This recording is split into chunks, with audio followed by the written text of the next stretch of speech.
Argentina, our FIFA World Cup champions. Here are the scenes yesterday after the match in Buenos Aires. Incredible scenes in Argentina. I think I see Sarah Pararia there. Is she right in the middle? I wish. No, Sarah Pararia is in studio. Welcome to Room 442. Albert Vartanian, James Sharman, Sarah Pararia, Mike Easing, still reeling after that game. Incredible game. I mean, we'll talk about, was it the best World Cup final ever? Was it the best World Cup ever? I think we can all agree that the deserved winner won. Lionel Messi, now being crowned the greatest of all time, has the one award that's been eluding him. But let's talk about the game, James. The first hour, France were non-existent. We were talking, we're like, is this whole team suffering from an illness? Yeah. How did Argentina get the best of France? Yeah, it's a great question, because had they played that way in the second half, for the entire half and the first half, Yeah. it could have been a different result entirely. But I wonder if they were sick. I know 4 or 5 players were ill. But then what happened in the second half? Was it the subs? Were there fresh legs coming on there? I don't know. But I mean, in the end, listen, Argentina, I think, were full value for the win. I mean, when France got back, we all said they got no business being in this game, right? Mbappe had been invisible and then pops up for those moments of brilliance, which is what this guy does. But yeah, a really strange final, a great final, but up until like the 70-minute mark, it was just a so-so final. It just shows how moments make games great games, right? Because you can't deny that was not, if not the best final we've ever seen. It's one of them for sure. Yeah, it was a cliche tale of two halves and then some extra times and penalty and some magic. You were pretty vocal about wanting Di Maria to start for Argentina. He did. Oh, look! Oh, the look at James. Can you explain why he made such a big impact against France? He's a crucial part of this team. He's one of the only players that have been with Argentina for nearly as long as Messi. So it's it's not just leadership, but he knows how to play with him. And you guys were watching, he was constantly open on that left flank.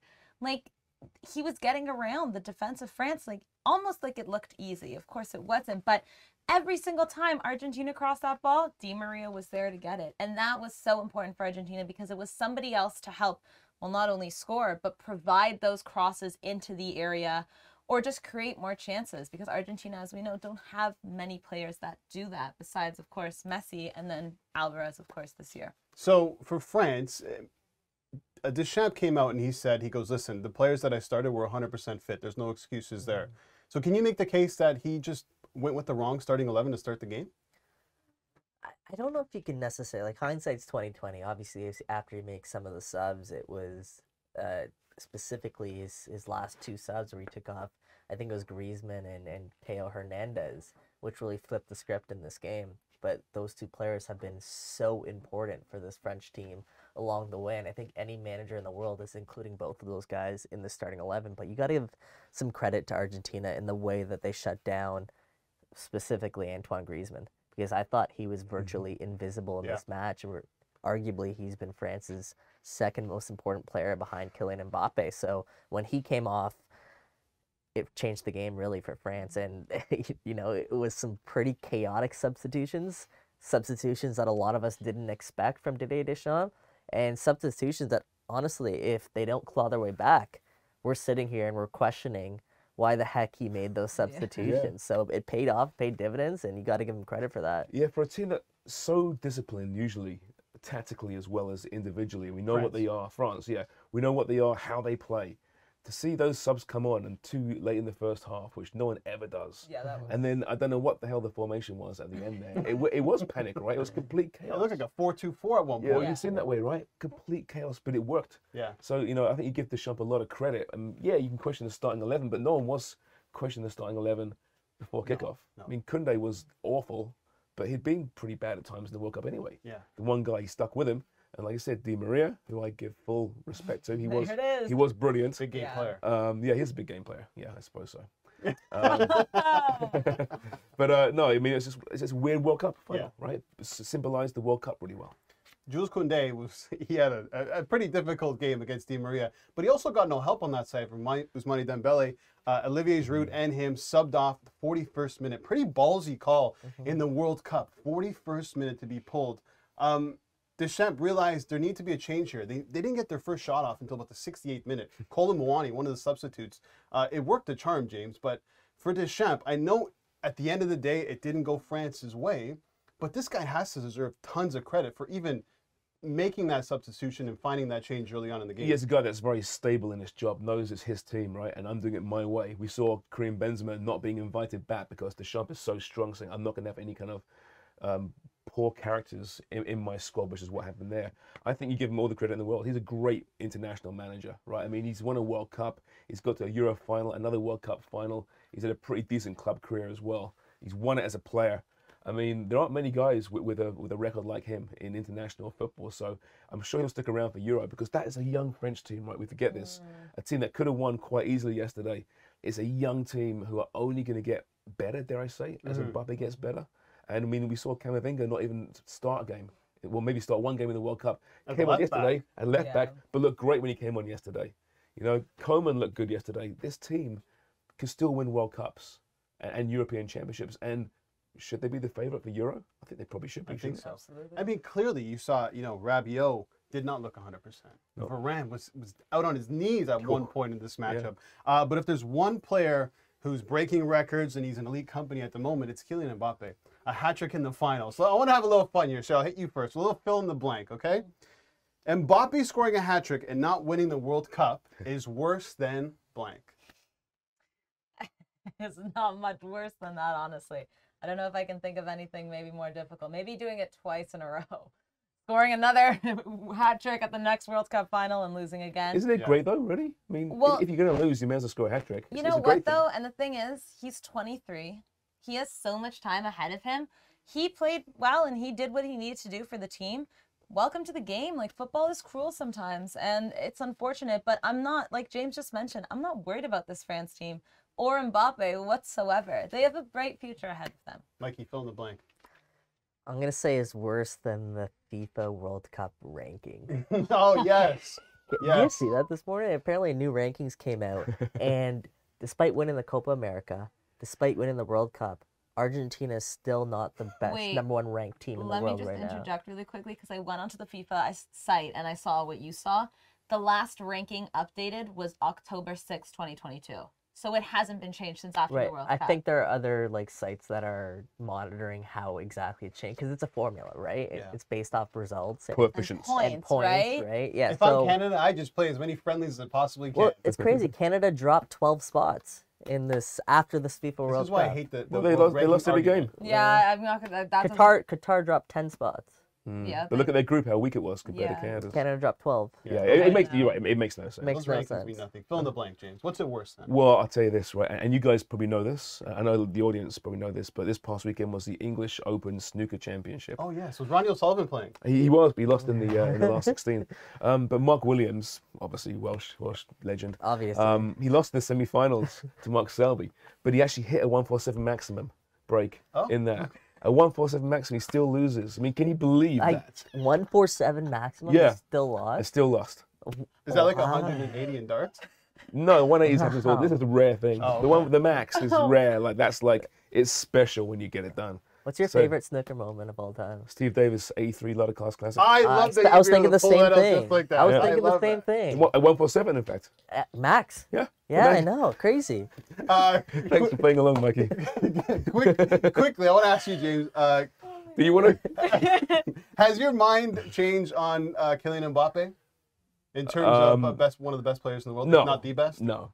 I felt like he showed a lot more leadership and more of an edge than I've seen before. Edge for sure. I mean, I felt bad for the guy when he was being paraded out there with the golden boot and had to stand beside Messi and Fernandez and Martini. I mean, poor bugger, right? Yeah. No, listen, the guy is wonderful. He's just wonderful. Yeah, he's got a huge ego, but you let a young guy like him win a World Cup at a young age, win French titles every single year. You try and control the ego, you know? He's incredible. And will he be the best player in the world? Yes. Will he be in the GOAT conversation? I don't think so. Different kind of player, right? He's all 23, James. Dynamicism, speed, and power, and it's incredible. He hasn't got the nuances of Messi just yet. He's more Ronaldo, but he might become in that conversation. But what a player! I mean, he's like you said, he could win 2 more of these things. And that's ridiculous. And there might be another young player who's going to have a say in Erling Haaland, who we're going to see shortly. Imagine him in this World Cup. It'd be phenomenal to see. We'll probably see Norway in it at some point. I mean, they're going to expand to 100 teams in, 8 years? And then we'll get to that point. We haven't even touched on Lionel Messi yet. But we will. In the next block, we're going to talk about Messi, Champions League, and him breaking records, and how will this final affect his and Mbappe's relationship at PSG.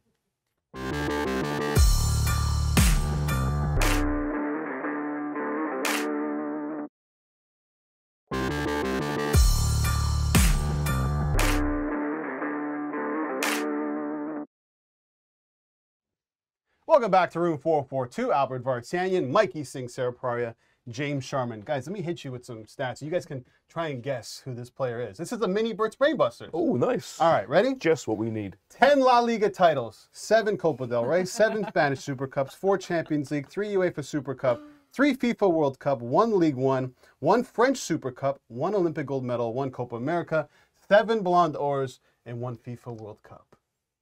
I wonder. Is it Marco Senna? Cristiano? No, it's Lionel Messi. Sarah, fill in the blank. Watching Messi at this World Cup was? Magisterial. Like Ray Hudson would say, it was epic. It was historic. It was beautiful. Honestly, Mikey says this all the time, but we have to remember he's 35 doing this. Like, it's emotional. I had such a great time just being a football fan watching him, and I think we're the lucky ones that are able to see him play this good at this age and finally win something that's so deserved. When she was standing on that table cheering, I got the sense she might say Magisterial. Yeah, Magisterial. Mike? I heard a little Ray Hudson there in you. Magisterial? I'm going to say otherworldly. And the reason being, I'll give a little shout out to Nora. While we're watching the game, she turned to me and she said, games like this make me believe that there is a higher power out there. That's great. Because the way that this played out, and you have to think back to not just the World Cup itself these last month, but think back to Lionel Messi's career. And a lot of times I went down the deep well of YouTube and I watch a lot of Lionel Messi videos because of this. And you think back to some really tough moments that he had with this Argentinian national team, to the point where he quit the Argentinian national team. He decided to retire because he was almost at the point where he was doubting himself, whether or not he would be able to lead this team to where he deserved, or he believed that they deserved to be. And to think about that, just that little anecdote in its own is so unbelievable when you watch this guy play football. You know, he hasn't been doing this just for the last month. He's been doing this for almost 2 decades now. Lionel Messi has been playing at this level and making everybody's jaws drop. And this was just another jaw-dropping moment. The way that it played out, like, as people say this all the time, but it literally felt like it was destiny that he was going to go on and make this run, and he capped it off in such a beautiful way. James? Reaffirming. Just because, the last couple of years, we all acknowledge he's one of the greatest of all time. Him and Ronaldo, that argument, is close, right? It was definitely close, even entering this World Cup. Maybe Ronaldo could have won it and it would have tipped the balance in. But this reaffirmed to me that he is the greatest that I've ever seen. Best of all time. That's a lot of players. There's a lot of players. That's a lot of years. players. Yes, I know I'm very old. But just the fact that now I don't think you can debate who's had the better career now of Ronaldo and Messi, and that's not saying there's anything wrong with being number 2, right? It's incredible what Ronaldo's done, but this reaffirms that Messi is the greatest that I've seen. He's at 35. He's turned back the clock. He's dominated a World Cup. This is now Messi's World Cup. We'll think of 2022 as Messi's World Cup, the Messi final, I think. Like it was a Pele final in 70, and like it was the Maradona final in 86. Now we have that.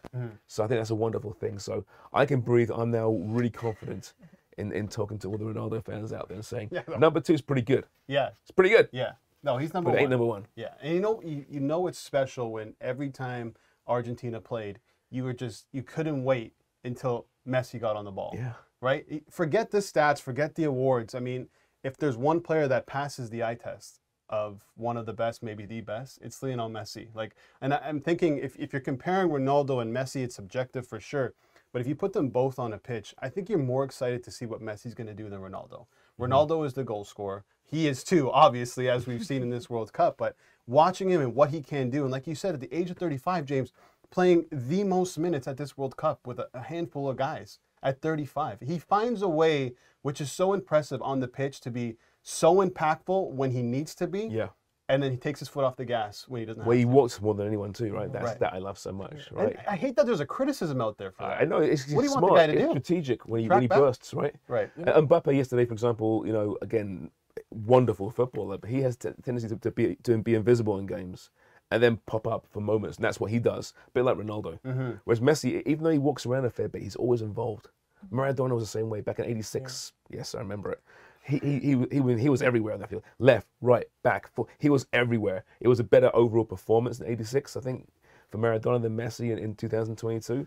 But he's still involved everywhere, right? It's just joy. Listening to you guys, I just had a little aha moment, and it was when you watch Messi play, you don't always understand what he's thinking, right? Trying to understand what he's seeing, what he's looking at for moments in the game. Whereas when you watch Ronaldo and Mbappe, you can always sort of understand what they're trying to do, what they're going for. I think Messi thinks the game so much differently than everyone else, and I think that's what separates him That's a good point. from the rest of the pack. He sees stuff we can't see Yeah.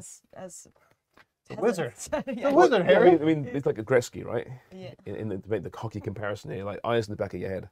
He just sees things that normal human beings don't see. Yeah. As opposed to Mbappe and Ronaldo have Yeah. the physical tools to do things that most humans can't do. Messi's he's diminutive, right? He's small, but he's so strong and he's quick, obviously. But he's not the fastest player in the world. Yet for some reason he can break away from players. I don't know how he does it. Yeah. You know what it is too? How many times did we see this guy pass the ball through players' legs? It's constant, every single 4 or 5 times. Like, how do you see that pass? He has the vision. Anyway, this performance, him winning the World Cup, definitely puts him in consideration for another Ballon d'Or, right? I have to think so. And now he has a deep run potentially with PSG. They have Bayern Munich up next in the round of 16. So let me ask you this: by the time Messi retires, how many Ballon d'Ors will he have? He has 7 at the moment. Can you win a Ballon d'Or while you're at Inter Miami? Can you win a Ballon d'Or while you're playing in Major League Soccer? I mean, if he does, he's hands down the greatest ever. I think he'll win one more, and I think this will be this year. It would have to be this It one, will right? be this year, based on what he's. I think he might have already won it. Give it to him Yeah. now. To be 100%. completely Yeah, honest, exactly. he might have I already mean, won the it. FIFA's best for sure. He's got Yeah. that. Yeah. Ballon d'Or's got a bit more credibility to Well, it. his last Ballon d'Or, this is what he did to win it. Copa America, Copa del Rey, La Liga top scorer, Copa America Golden Ball, Copa America Golden Boot, Copa del Rey MVP, and he broke the record for international top scorer of South America. Winning the World Cup, winning the Gold Ball. I know, it sounds like just, but he went up against Lewandowski, who was a Champions League winner, scored the most goals in Bundesliga, yada, yada, yada. What if Mbappe, though, what if they win the Champions League? Mbappe scores 35 goals in Liga, which he might do this Then year. won't the tiebreaker be the World Cup? Maybe. It's Messi, Yeah. Hat trick right? in the final, though. Yeah, but I Right. don't know. Messi broke all these records, I think, in this World Cup too. It's Yeah, it's gonna be sure. it's gonna be. But yeah. based on the voting, right? Yeah, They're going to vote for Messi. I think You so. would think so. I So think 8 Ballon d'Ors by the time he retires. Savage. If France went on and won that penalty shootout, is Mbappe winning Golden Ball? Is he winning best player at the World Cup if France won in a shootout? Oh, that's interesting. I don't think so. Ooh, that's a great question. I mean, you'd have to, a hat trick. A hat trick in the No. final. You Scores scored 3 the most goals. Even the fact that he scored 3 penalties against his same keeper, right? But you're That talking doesn't about happen. like the best player. I don't know. For me, the goals make sense for Mbappe, but like he's like James said, he has those moments where he's Right. just he's gonna show up and he shows up when he's needed to. Don't get me wrong, but I think Messi is much more constantly always there, like you said, scoring goals, creating chances, and I think I don't know. I think he was just about like he's more important for Argentina than Mbappe for France. I think what's important, you need a team to win these types of trophies. You need a team to win the Champions League. You can't really do it individually. And these two are on the same team, James, for PSG. Do you think this final will affect the relationship at Paris? I think the egos are so massive to begin with. There's that rivalry to begin with. I don't know if it can hurt it anymore. Neymar's there as well. Neymar apparently tweeted out, congrats, brother, to Messi. Didn't mention Mbappe. Oh, watch out. I think those 3 guys have got a very complicated relationship. There's layers to it. They should have therapy sessions. But I think they'll be okay, don't you? I would think so. I mean, they've been good up until this point. I know this is huge, right? Like losing the World Cup final to your teammate, Mikey, but it should be enough that Messi, I think this is the best case scenario. Messi winning the World Cup and going back rather than Mbappe, because it feel like Mbappe was taking something away not only from Messi but from football. He'd by him put not the winning World trophy in the Cup. locker beside Yeah. Messi. Oh, absolutely. Yeah, it's like the more egotistical attitude where I think Messi also at his age too is like, I've done everything. I don't even need to have the conversation. Let's go and win a Champions League with PSG for once. You don't think there'll be an issue?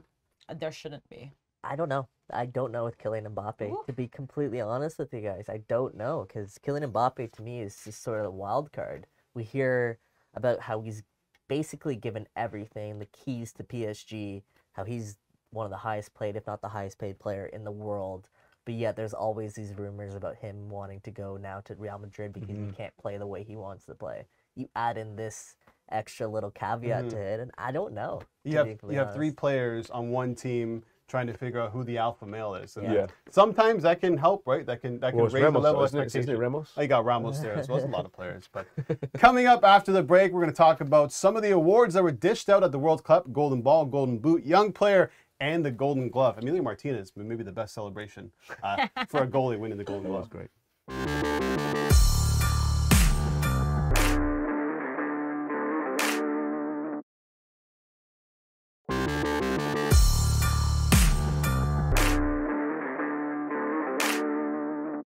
Welcome back to Room 442. Michael Singh, Sarah Pryor, James Sharman, Albert Vartanian. Golden Ball went to Lionel Messi. Most minutes played, 7 goals, 3 assists. Probably, Sarah, the most complete performance we've seen at a World Cup. Absolutely, there's no question about it. Not only did he pretty much pick this team up from, the loss to Saudi Arabia, but he also, it seemed like, lifted other players up. I don't think there's even a question that that anyone else should have won this tournament. This is Messi's 2nd Golden Ball. He won in 2014 as well. Golden Boot, which he was in contention for, went to Kylian Mbappe. 8 goals, 2 assists. This guy, James, has 12 World Cup goals in 14 matches and the most finals goals in men's history. He's going to smash every record. He's got, 3 more World Cups at this point? Incredible, just absolutely incredible. And, we've celebrated him so far on this show, and so we should. It was close there for a while. I thought I put some money on Messi getting the Golden Boot in this one. And you're getting pretty wild. Yeah, we had both. That was me getting wild, by the way. Oh, yeah. It's not much fun. I'm pretty boring. That was good times. Golden Glove, Mikey, Emiliano Martinez, 3 clean sheets, 3 massive penalty shootout saves, and the one probably that gave him the award, I would think, was that save against Koulibaly in extra time. That was such an unbelievable, massive save, but I think it came down to the penalty shootout. Had France won the penalty shootout, same clean sheets, I believe, Hugo Lloris and Martinez had, it probably would have went to Hugo Lloris. So maybe that shootout was the deciding factor, but you got to give some love to the 3rd and 4th place keepers in Bono and Livakovic. Right? I was surprised, actually, none of them were really in contention to pick up the award, but I guess it automatically goes to whoever's in the final. Yeah, that's what I was thinking. There's really no. I've looked at. There's really no criteria. There is the clean sheets, but then there is some generic kind of thoughts who look the best. The Croatian keeper was great as well. What's his name, Jay? Livakovic. But he had most saves in this tournament, right? Yeah. Way more than Martinez, who was great, obviously, but wasn't that busy. But he made big saves. Yeah. Right, and that's the difference. Looking at these stats, Livakovic. Looking at these stats, I noticed that France didn't lose a game in regulation. Or am I wrong? Because I was looking at the stats. It was 5-1 for 5 wins and 1 draw. Didn't they lose to Tunisia? They lost to Tunisia. Yeah. So I'm talking about Hugo Lloris. Hugo Lloris didn't lose. That's why. I'm like, these numbers don't make sense. Who was playing Areola? I'm assuming it was Areola. Yeah, it wasn't Steve Mandanda. He's not there anymore, right? Oh, wow. All right, we're in the last 90 seconds. Quickly, James, young player, Enzo Fernandez, 21, 1 goal, 1 assist. He didn't start every match, but he was impactful. No, he missed the first game, but the goal he did score was just incredible, right? Just roofed it. It was brilliant. I loved him. He's going to get a big move. I know why you love him, because you think he's going to Liverpool. Why is everybody linked to Liverpool, by the way? I saw Amrabat wants to go to Liverpool. Bellingham. Jude Bellingham, who could have won that award as well, by the way. Yeah. So you guys are going to have a new midfield. Yeah. Congratulations. Yeah, brand new midfield, and Thiago, the old veteran there, pretty good. Can we give a quick shout to Guardiola? Guardiola. Also, most minutes played with Messi. Another guy, in my opinion, that might have been snubbed for one of these awards, because I think he was by far the best young player at this tournament. He could have been the best defender at this tournament. I think I give out some Messi cost Guardiola this award. Quite possibly. He scored a goal as well in the 3rd place game. I thought he was excellent. I think if anyone were to get it, I think it should have been Guardiola. Just a little bit above He got Fernandez. turned inside out by a 35. Okay, I was going to say, last 30 seconds, do you think him getting turned inside out took this award away from him? Quite possibly, yeah. Because Enzo Fernandez was good. He was but really wasn't good. great. No, Yeah. he does the really dirty He had a work. really good start. I like to the Guardiola. I tournament. like Saka. I think Jude Bellingham. There's a few Oh, players I Jude, think no, who no, deserve to score. no. Not taking anything away from Enzo Fernandez. All right, that's it for us on the show. But we're not going anywhere. This is a daily soccer show. So stay tuned for tomorrow. More World Cup talk.